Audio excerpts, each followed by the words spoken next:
உங்கள் அனைவருக்கும் என்னுடைய இனிய சொல்ல முடியாது, சொல்ல வேண்டாம், என்னுடைய புன்முறுவல் கொண்ட வணக்கத்தை தெரிவித்துக் கொள்கிறேன்.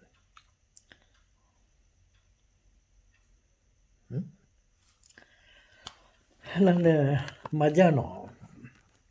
இன்றைக்கி மத்தியானம் ஏதோ ஒரு வீடியோவை பார்த்துருந்தேன். அதில் நமது நண்பர் விஜய், என்ன அழகு பேர் அவனுக்கு, விஜய், அவருடைய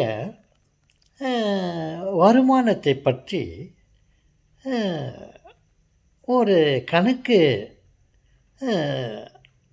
சொல்லிக் கொண்டிருந்தார்கள். விஜய் ஆரம்பத்தில் எப்படி நடிக்க ஆரம்பித்தார், இந்த மூஞ்சை பார்த்து எவனா இவனுக்கு நடிக்கிறதுக்கு இடம் கொடுப்பான், இவன் எப்படா அவன் முன்னுக்கு வருவான், இவன் மூஞ்சை பார்த்து நம்ம எப்படா சிரிக்க போகிறோம் அப்படிலாம் நினச்சான். அவருடைய திறமையாலும் நல்ல மனசாலும் நல்ல குணத்தாலும் அவருக்கு உள்ள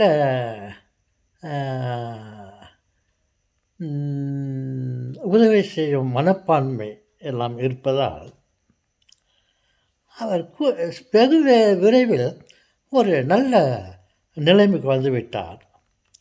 அந்த பழைய முகமெல்லாம் போய் புதிய முகம் துடையனுக்கு காட்சியளித்தார்.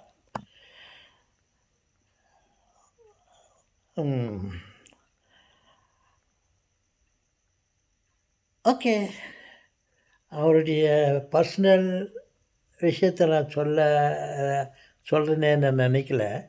அது வீடியோவில் அவங்க போட்டு தான், அதை நான் காதால் கேட்டு தான் என் வாயால் உங்களுக்கு சொல்கிறேன், உங்கள் காதால் அதை கேட்டுங்கோ. அவர் நிறைய உதவியெல்லாம் செய்திருக்கிறார். முதலில் என்னுடைய ஆசிரியர், ஆசிரியர் என்ன பெரிய மனுஷனா அவருக்கு ஆசீர்வாதம் பண்ணுறது இல்லை, வயது அளவிலே நான் அவரை ஆசீர்வதிக்கிறேன். என்ன தாத்தா உங்களுக்கு அப்படி வயசாகிடுச்சு, உங்களை பார்த்தா என்ன ஒரு 65 இருக்குமா, இல்லை 70 இருக்குமா, 75 இருக்குமா, பெரிய மனுஷன் மாதிரி ஆசீர்வாதம் தரீங்கள என் செல்வங்களே. எனக்கு 83 84 கன்ஃபியூஸ் ஆக்குது. அந்த வயதளவில் அவரை வாழ்த்துக்கிறேன். ஓகே, நான் என்ன சொல்ல வரேன்னா, அவருக்கு சிறிதளவு பணம் இருக்கிறது, வசதியோடு இருக்கிறார். எந்த அளவுக்கு வசதியாக இருக்கிறார் என்றால் 2000 கோடி ரூபாய்க்கு அதிபதி.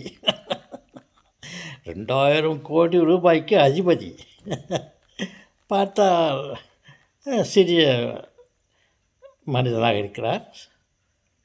ஓகே, அப்படி இருக்கும்போது அவர் அரசியலிலே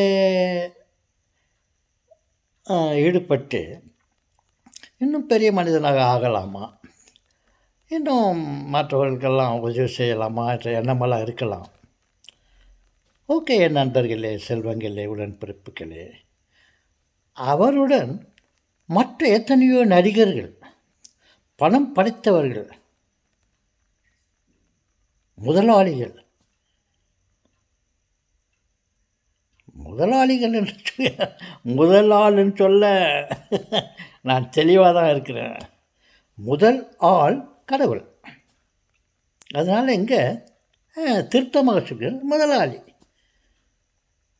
ஒரு அதிபர், இந்த மாதிரி பல பேர்கள் இருக்கிறார்கள். அவர்களிடமும் நமது விஜய சகோதரனைப் போல் சிறிதளவு பணம் இருக்கலாம். நான் என்ன சொல்கிறேன்னா, நாம் வாழ்வது சில நாள், நம்மக்கிட்ட இருக்கிறதோ பல பல ரூபாய்கள். நாம் நமது முடிவு காலத்தை நாம் அடைவதற்கு முன்னே நாம் நம்மிடம் இருக்கும் பணத்தை ஏழைகளுக்கு கொடுக்கலாம். ஏழைகளுக்கு கொடுக்கலாம். அவர்கள் பசி தீர்ந்தால் அவர்கள் அத்தனை பேரும் உங்களை ஆசீர்வதிப்பார்கள். பெரிய பெரிய தொழிற்சாலைகளிலும் இல்லை பெரிய பெரிய நிர்வாகத்துக்கும் அரசியலிலும் பணத்தை முதலீடம் செய்து இன்னும் அப்படியே பணத்தை எல்லாம் மூடி வைத்து விட்டு டேக் ஆஃப் வருவதற்குள் நம்மிடம் இருக்கும் முழு பணத்தையும் சில நாட்களுக்கு சில வருடங்களுக்கு தேவையான பணத்தை வைத்து கொண்டு மற்ற பணத்தை தாராளமாக ஏழைக்கு கொடுங்கள். கொடுப்போம் நான் சொல்ல, நான் சாதாரண மனிதன், உங்களில் ஒருவன். உங்களை விட நான் குறைந்தவனாக கூட இருக்கலாம். என்னிடம் பணம் இல்லை, மனம் இருக்கிறது. எனக்கு ஒரு காலம் பிறந்து என் கையிலே பணம் வந்தால் இப்போ சொல்ல மாட்டேன். அப்போ ஏதாவது சில நல்ல காரியங்களெல்லாம் செய்வேன். ஓகே என் செல்வங்களே, உங்களிடம் இருக்கும் பணத்தை ஏழைகளிடம் கொடுத்து முதலீடு செய்யுங்கள். அவர்களுடைய ஆசிரால் உங்களுக்கு சொர்க்கத்தில் இடம் கிடைக்கலாம்.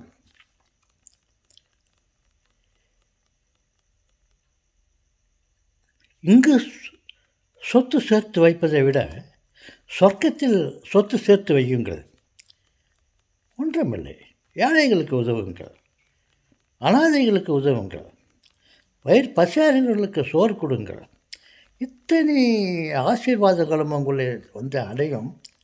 அங்கே மேலே கதவை திறந்து வைத்திருப்பார்கள் மோட்ச சொர்க்கத்திலே. செய்வீர்களா? நீங்கள் சொர்க்கத்திற்கு போவதற்கு நான் வழிகாட்டுகிறேன்.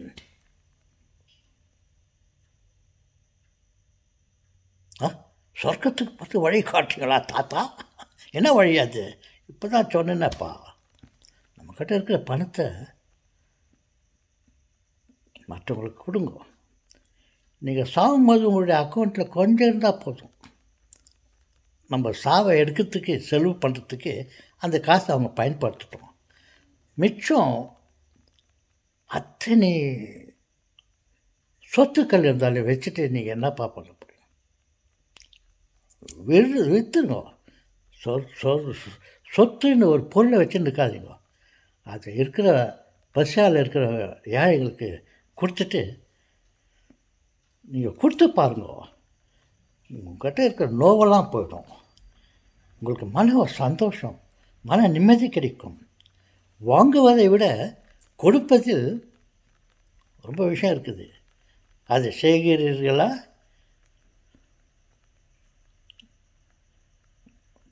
தயவுசெய்து என்னை தப்பாக நினைக்காதீர்கள். நான் சம்பாதித்த பணத்தை இவன் தர்மம் செய்யணும்னு சொல்கிறானே என்று எண்ணாதீர்கள் என் செல்வங்களே. உங்களுக்கு சொர்க்கத்தின் வழியை காட்டுகிறேன்.